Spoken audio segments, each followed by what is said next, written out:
Hello student, basic maths के इस course में हम कंटिन्यू करेंगे मैट्रिक्स से और आज हम डिस्कस करेंगे मैट्रिक्स मल्टीप्लिकेशन। दो मैट्रिक्स को मल्टीप्लाई किस तरह किया जाता है। इससे पहले हमने देखा है दो मैट्रिक्स को ऐड सब्ट्रैक्ट कैसे करते हैं, या मैट्रिक्स का किसी एक नंबर से या स्केलर से मल्टीप्लाई किस तरह किया जाता है। ठीक, मैट्रिक्स को जोड़ना, घटाना और किसी संख्या से गुणा करना, ये हम देख चुके हैं।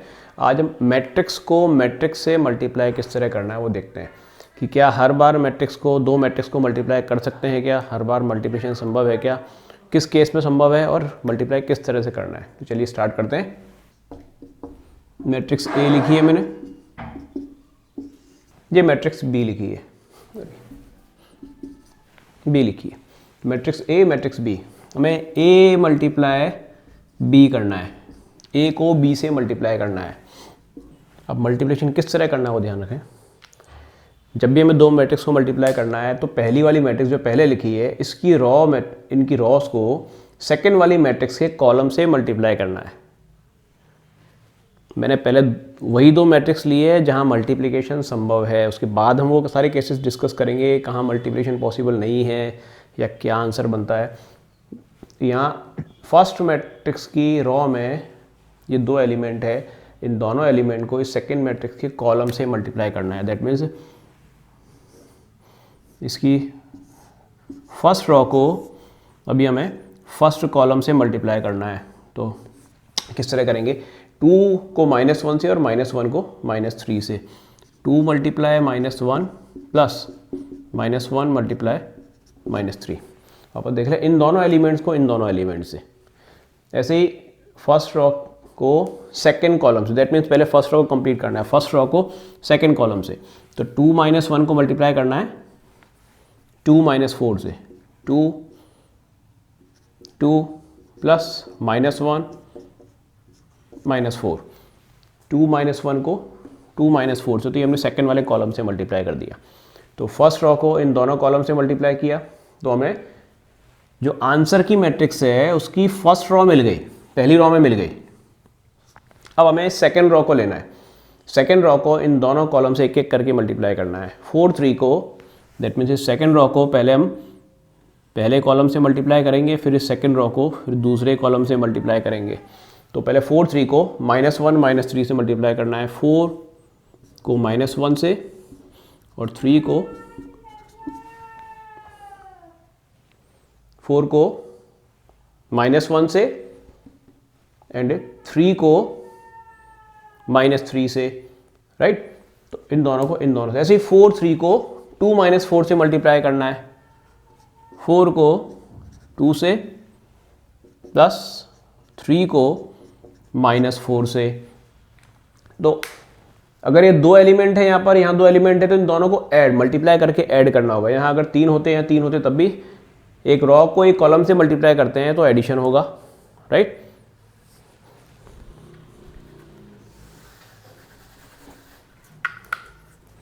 सिंप्लीफाई कर लें, -2 को -1 से मल्टीप्लाई करें, -2 -1 -3 3,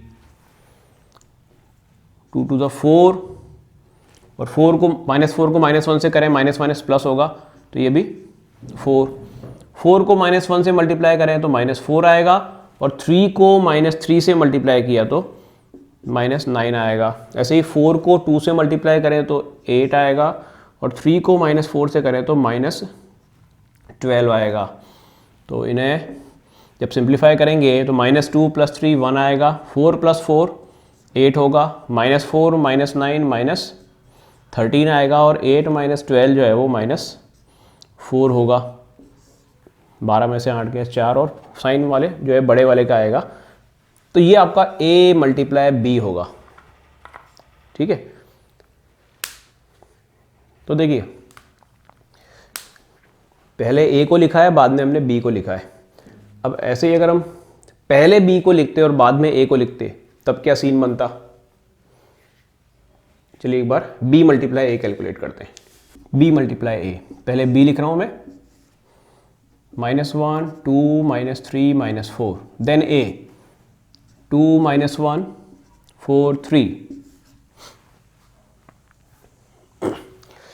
वही पहली रॉ को इस फर्स्ट रॉ को इन दोनों कॉलम से मल्टीप्लाई करना है, तो -1 2 को 2 4 से मल्टीप्लाई करना है, -1 को 2 से और 2 को 4 से, -1 को 2 से, 2 को 4 से। देन -1 2 को -1 3 से मल्टीप्लाई करना है, -1 को -1 से, पहले एलिमेंट को पहले से, दूसरे को दूसरे से, प्लस 2 को 3 से, राइट। देन फर्स्ट रॉ को दोनों से मल्टीप्लाई करते ही पहली रॉ कंप्लीट हो गई। इस फर्स्ट मैट्रिक्स की फर्स्ट रॉ को जब हम सबसे मल्टीप्लाई कर लेंगे तो हमें आंसर की फर्स्ट रॉ मिल जाएगी, पहली पंक्ति मिल गई। अब सेकंड रॉ निकालने के लिए सेकंड रॉ को मल्टीप्लाई करना है, तो 3 - 4 को इससे पहली कॉलम से 2 4 से ऐड कर दें। देन अगेन -3 -4 को किन से मल्टीप्लाई करना है, -3 -4 को -1 3 से मल्टीप्लाई करना है, -3 को -1 से और इस -4 को 3 से। तो इन्हें जब सिंप्लीफाई करेंगे तो ये आएगा -2 + 8, -1 + 1 होगा और 2 3 6 होता है, -3 × 2 -6 आएगा, -6 -16 4 4 16, -3 को -1 से गुणा करें तो 3 आएगा प्लस का, और 4 को 3 से 12 आएगा, लेकिन माइनस का है तो -12 होगा। तो ये सिंप्लीफाई करने पर आ गया -2 + 8 6, -2 + 8 6 हो गया, 1 + 6 7 हो रहा है, -6 -16 -22 आएगा, और 3 - 12 जो है वो -9 आएगा।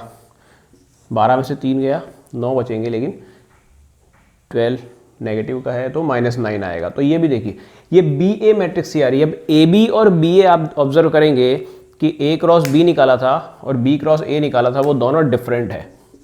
तो मैट्रिक्स मल्टीप्लिकेशन में AB और BA जो है वो इक्वल नहीं होते हैं इन जनरल। ऐसा कोई नियम नहीं है कि A, मतलब यूजुअल मल्टीप्लिकेशन में क्या होता है, जब 2 को 3 से गुणा करें या 3 को 2 से गुणा करें तो आंसर बराबर आएगा, दोनों का 6 आएगा।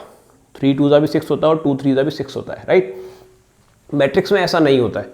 मैट्रिक्स में A को पहले लिखेंगे और B को बाद में लिखेंगे तो मल्टीप्लिकेशन रिजल्ट अलग आएगा, और B को पहले और A को बाद में लिखेंगे तो मल्टीप्लिकेशन का रिजल्ट अलग आएगा। चलिए कुछ और क्वेश्चंस डिस्कस करते हैं। इसी केस में अगर मैं एक कॉलम और ऐड कर दूं 2 1, तब क्या होगा?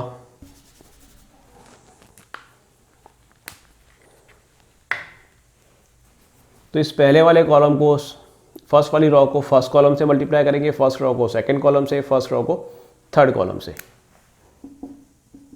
-1 को 2 से, +2 को 4 से। तो ये पहले वाले कॉलम को, पहली वाली रो को फर्स्ट कॉलम से मल्टीप्लाई कर दिया। देन इसे, तो ये जो पहली वाली रो है इसे पहले कॉलम से, दूसरे कॉलम से और तीसरे कॉलम से। तो पहली वाली रो को -1 2 को 2 4 से मल्टीप्लाई किया, -1 को 2 से और 2 को 4 से, राइट। ऐसे ही -1 को -1 से, 2 को 3 से।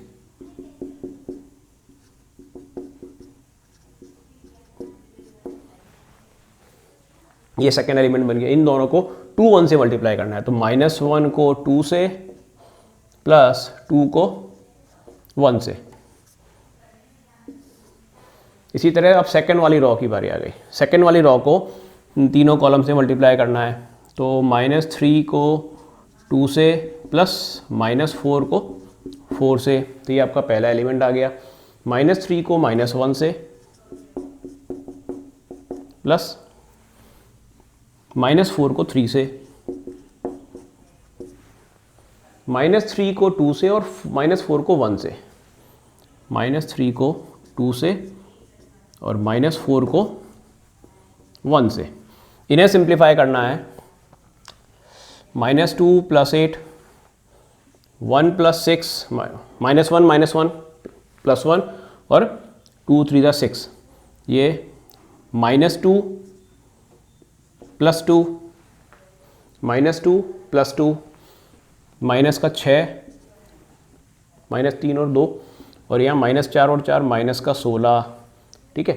ऐसे ही यहाँ -3 और -1 3, और -4 और 3 -12, -3 और 2 -6, और -4 और 1 -4। बस इन्हें सॉल्व कर लें। ये 6 आएगा, ये 7 होगा, -2 + 2 0 हो गया, -6 -16 -22 आ रहा है, ये माइनस का 9 आएगा, और ये माइनस का 10 होगा।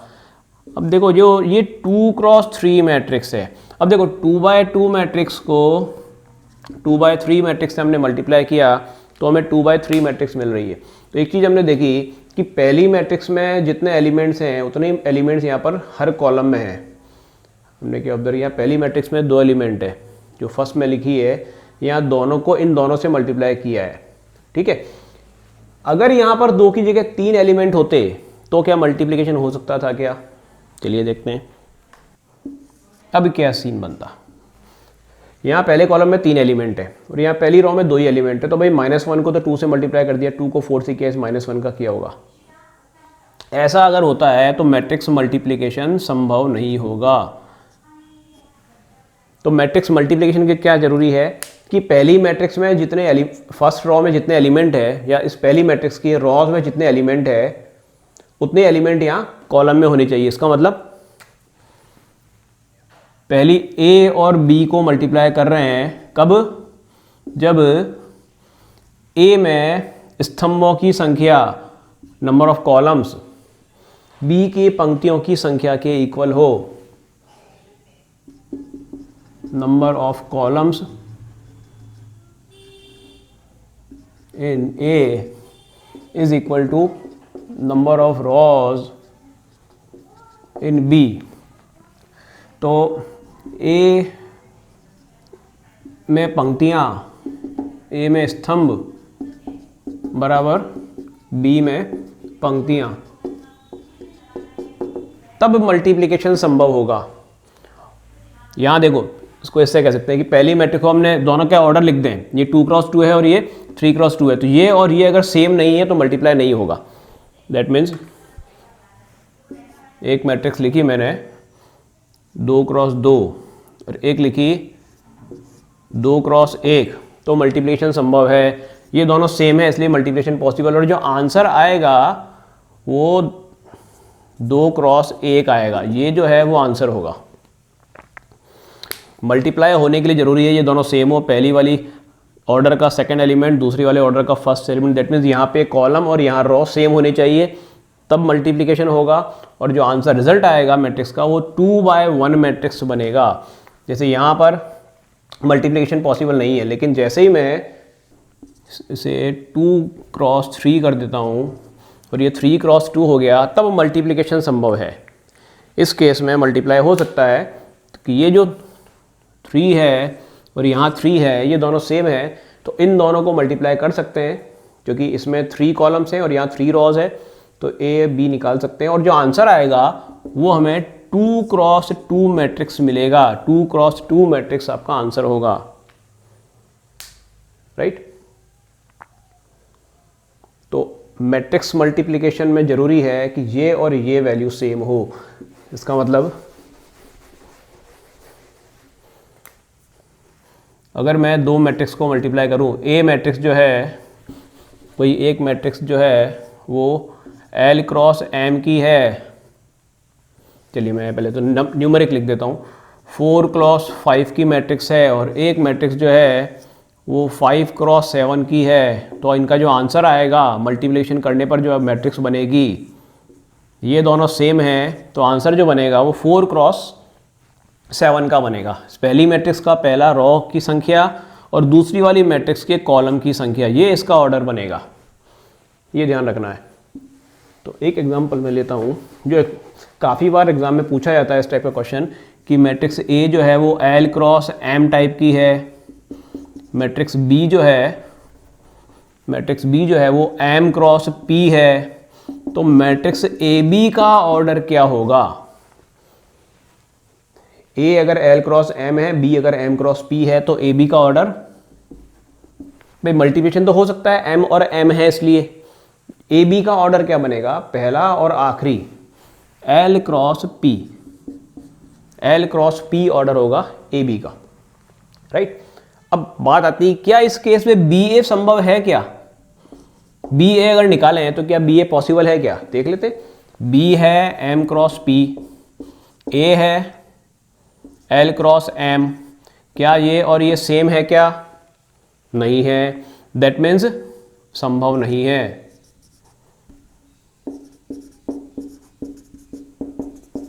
डज नॉट एग्जिस्ट, ये विद्यमान नहीं है, ये ए बी और ए जो है, बी क्रॉस ए जो है वो डिफाइंड नहीं है, बी क्रॉस ए हम कैलकुलेट नहीं कर सकते। इसका मतलब मैट्रिक्स में यूजुअल मल्टीप्लिकेशन में हम दो एलिमेंट को मल्टीप्लाई करते हैं, तो ए को बी से मल्टीप्लाई करें या 2 को 3 से करें, 3 को 2 से करें, मल्टीप्लिकेशन पॉसिबल होगा। मैट्रिक्स में ऐसा हो सकता है कि ए इंटू बी तो विद्यमान हो, लेकिन उल्टा करने पर बी इंटू ए करने पर मैट्रिक्स मल्टीप्लिकेशन पॉसिबल ही नहीं हो। ठीक है, तो चलिए नेक्स्ट सेशन में हम कुछ एग्जांपल्स लेंगे मैट्रिक्स के, और कुछ और मैट्रिक्स मल्टीप्लिकेशन पर बहुत सारे क्वेश्चंस बनते हैं। तो इस सेशन में हमने सिर्फ मैट्रिक्स मल्टीप्लिकेशन करना देखा है। नेक्स्ट, क्योंकि मैट्रिक्स मल्टीप्लिकेशन सिर्फ आने से नहीं होता है, मैट्रिक्स मल्टीप्लिकेशन बहुत ज़रूरी है प्रैक्टिस करना।